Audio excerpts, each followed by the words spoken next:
So today I'm going to do, since it's so gloomy and rainy here, I don't know where you are, but it's definitely like a gloomy fall day here. So we're going to do a pot roast, and I'm going to take you through how I go ahead and do it. All right, so we're going to go ahead and chop these up.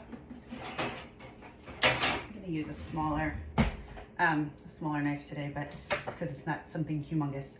Anyway, with the carrots, because you're braising and you're cooking it a long period of time, chop them a little bit bigger, only because, you know, if you're chopping like itty bitty tiny carrots, they're just gonna fall apart.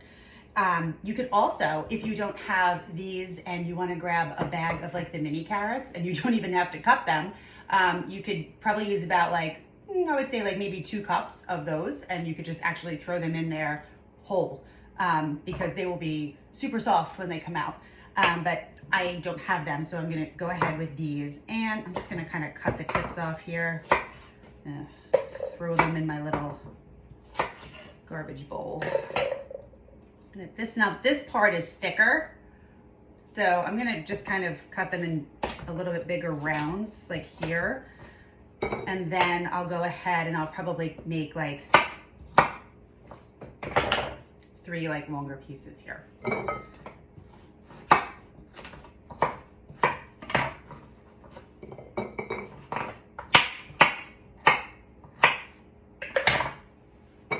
And then, like I had said, I'm gonna take off this like dry part. I like to buy the celery hearts if they have them at the store, because they're just a little bit sweeter. You know, when you have like the ones that are not, like if you have actually buy the stalk, I feel like in order to get to like the sweeter part of it, you need to like, you know, throw out half of the stalk. So if you can get your hands on the celery hearts, like the lighter green ones, awesome. If not, and you have the regular stalk, just peel away that dark green stringy layer, and you'll have, you know, and you'll get down to kind of like the lighter green, and that'll be just fine too. So I'm just gonna go ahead, roughly chop these. Runaway celery. Okay, and like I said, I was gonna use a bit of the leaf and this little tiny piece of the tiny heart of what I had left of the last stalk. And then I'm gonna go ahead and I'm gonna chop up this onion. Peel away that really dry first kind of like stringy layer. Don't need that. And then I'm just gonna kind of like, you know, roughly chop this. So I'm gonna go ahead and I'm gonna just cut them about like maybe 1/4 of an inch away, and then I'm gonna just give it a little slice in the middle, and then this way it'll just become a big fat dice. That. Let's see how quickly I can chop these onions without starting to cry. I already feel it in my eyes. A good trick, and I should have done that beforehand, a good trick is if you know you're going to cut an onion for dinner at nighttime, look, I'm already tearing, throw it in the refrigerator for the day, and then when you go to take it out at night and you go to cut it, it will not make you cry.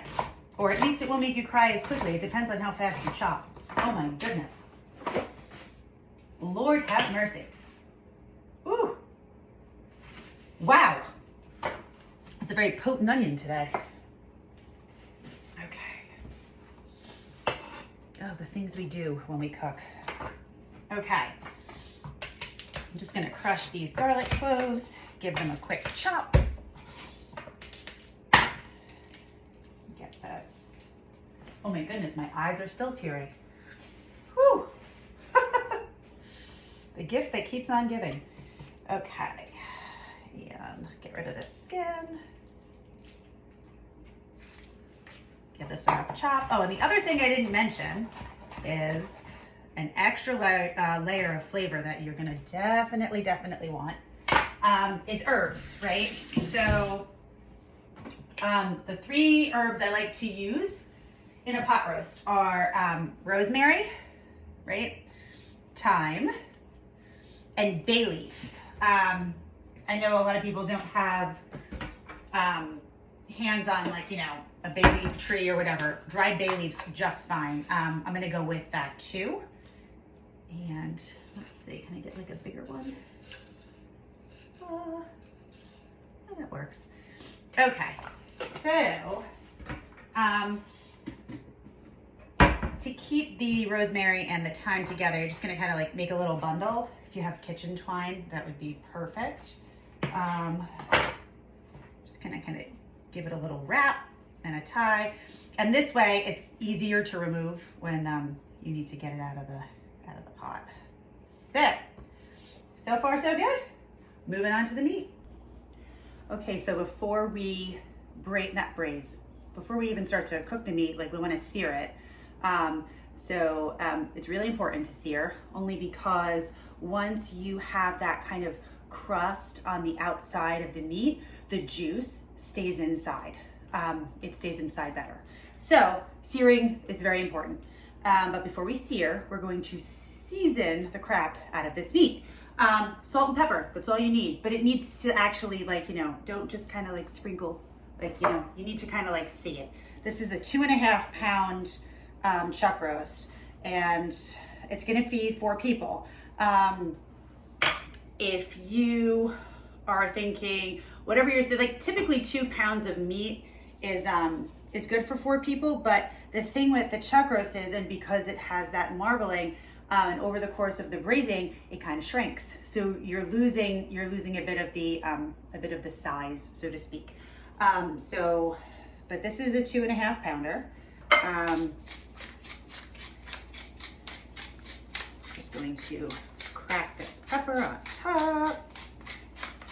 So you see, like, and I'll do it on both sides, but like you see how like you see the seasoning? That's the way to go. In the interim, while I was doing this, I'm gonna wash my hands real quick. I preheated my oven to 275. Now, I like to use my oven when I braise because I have the Dutch oven, which is such a great investment to just have because it's great for soups and stews and all that stuff. I do it in the oven because it's more even heat, and you don't have to constantly, you know, think like, oh, it's boiling, or it should be simmering, or maybe it's not simmering enough, or, you know, so the heat in the oven is a pretty even heat. So I go with 275 for about 2.5 hours, and that usually does the trick. So I'm gonna go ahead and season the other side of this chuck roast with the salt and pepper.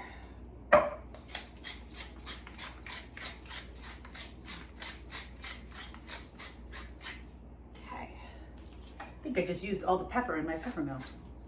I might have to reload. So I'm just gonna kind of get the sides with all the stuff that's left. And then we're gonna go ahead and start to sear it. But not before I wash my hands. Sorry, my back is turned to you. Okay, so let's move this over here. So we start on the stove top, and then it goes in the oven, and then I could continue to work on stuff and not have to worry about constantly checking my pot roast. So it's sort of like using the crock pot, but not.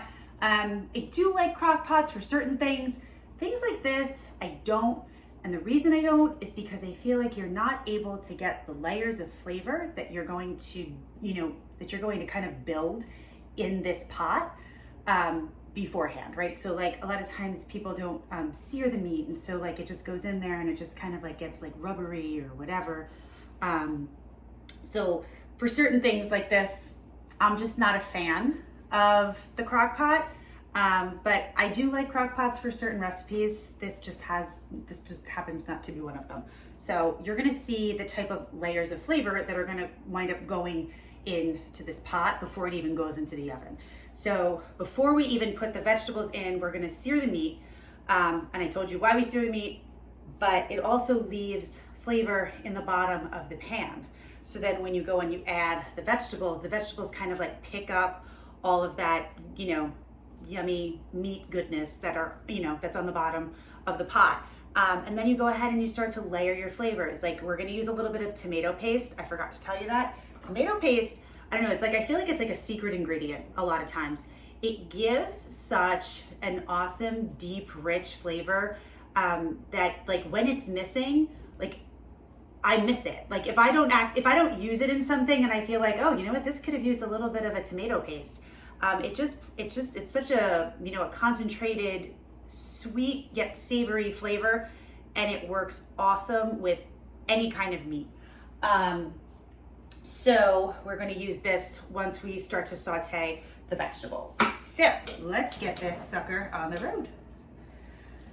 All right, we're going to heat this on high, and I'm just going to put, I would say maybe about, we're going to call that 2 tablespoons of olive oil. You know me and my measurements. Okay, so I seared the meat about 3 minutes per side, and you'll see see that crust that starts to get, you know, it's nice and brown.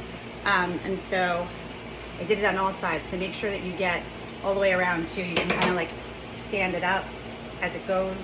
And so now I'm going to show you the bottom of the pan without burning my hands. All of this lovely brown stuff is actually lovely brown stuff. It's not like, ooh, I have to get rid of that, because there's flavor in that. You know, some of the fat from the marble already rendered in the bottom of the pan. So you're not going to need to add butter or extra olive oil or anything like that when you add in the vegetables. So we're going to do like medium high now. And then we're going to go ahead and we're going to add in the celery, the carrots, the onions, and the garlic, all that stuff that we chopped in before. We're not going to put the herbs in just yet. So, isn't that nice? I shut off the fan. Now you can hear me. So, we're just going to go ahead and kind of like stir it around, and it'll start to kind of loosen up whatever's kind of left on the bottom there. And don't worry, if you can't get all of it off, the wine, when you pour it in, will take up all of the rest of the bits when we go ahead and deglaze the bottom of the Dutch oven. So usually you want to go ahead and you want to let this kind of saute for a good 5 to 8 minutes. I'm not going to have you stand here and watch me wash the pot. So when I'm finished with sauteing this, I'll be back on. All right, so these have been kind of sauteing and getting a little softer for about, I'd say about 5 minutes now. So what I'm going to go ahead and do is I'm going to add in the tomato paste, probably about, I would say 2 teaspoons. About right. And I'm just going to melt that into the vegetables. And the vegetables are going to turn this like amazingly deep red, delicious color.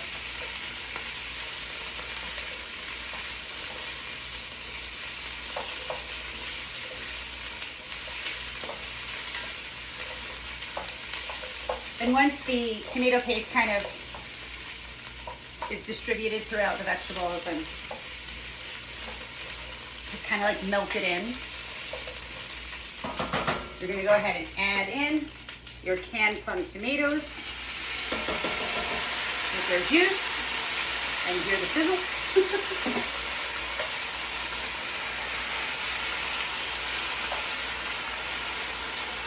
You kind of want to just break up, just a little bit, break up the tomatoes.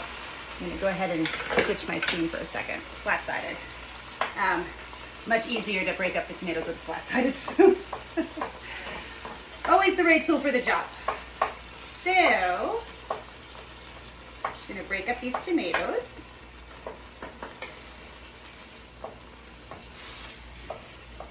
I'm going to add in about a cup of red wine. Oh, we're going to call that a cup.